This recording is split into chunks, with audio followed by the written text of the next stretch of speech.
আজকে ঝালঝাল আমাকে কি হলো আমার সাথে। আসসালামু আলাইকুম, welcome to my YouTube channel. তো আজকে আমি রুমে বসে থেকে দেখছিলাম ভাই এটা কি কারো রুম, এখানে কি থাকতে পারে। তাই আমি তাড়াতাড়ি এই রুমটাকে একটু পরিষ্কার করে নেব। সুন্দর করে পরিষ্কার করে নিয়ে সুন্দর মানে একবারে সুন্দর করে রাখবার। এইদিকের অবস্থাটা দেখেন। তাই আমি এসবও পরিষ্কার করে নিলাম সুন্দরভাবে। নিয়ে এখন রুমের ফাইনাল লুকটা দেখেন, একটু আগে কি ছিল আর এখন কি হলো। তো আমিও এখন তাড়াতাড়ি পরিষ্কার হয়ে নিব, কারণ রুম পরিষ্কার থাকলে হবে না, আমারও পরিষ্কার হয়ে থাকতে হবে। তাই আমি তাড়াতাড়ি গোসল টোসল করে পরিষ্কার হয়ে নিলাম। পরিষ্কার করা শেষে শুয়ে শুয়ে ভাবছিলাম গাইস কখনো কি আমার ইউটিউবে 1,000 সাবস্ক্রাইবার হবে না। এত কষ্ট করি ইউটিউবের জন্য, অথচ ইউটিউবে সাবস্ক্রাইব হয় না। তো শুয়ে থাকতে আর ভালো লাগছিল না, তাই আমি চলে আসলাম তিনতলায়। তিনতলায় এসে দেখি ওমা আমার গাছে দেখি একটা ফুল ফুটছে। তো দেখেন গাছে ফুলটা কিন্তু অনেক ভালোই লাগছে।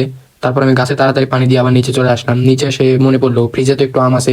এই আমটা আব্বু গ্রাম থেকে নিয়ে আসছে একবারে কাটা। তাই আম মাখানোর জন্য যা যা লাগে আমি চিনি মরিচ লবণ ইত্যাদি যা লাগে নিয়ে আসছি।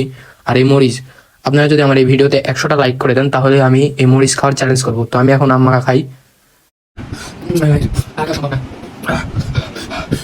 অতিরিক্ত ঝাল দিয়ে ফেলছিলাম, তাই আমি এখন তাড়াতাড়ি চিনি নিয়ে এসে চিনি খাচ্ছিলাম। আর এই আমাকে আমার অবস্থা অনেক খারাপ হয়েছে, চিনি আর ঝাল একসাথে খাইছি, মিষ্টি আর ঝাল, তাই অ্যাসিড হয়ে গেছিল। তো আমি এখন চিনি খাই। আপনার আমার ভিডিওটি সাবস্ক্রাইব